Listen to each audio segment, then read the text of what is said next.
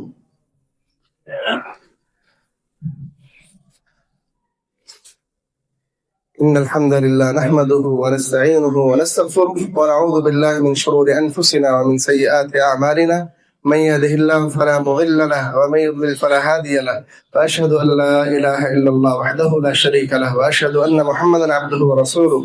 اللهم صل على محمد وعلى آل محمد كما صليت على إبراهيم وعلى آل إبراهيم إنك حميد مجيد.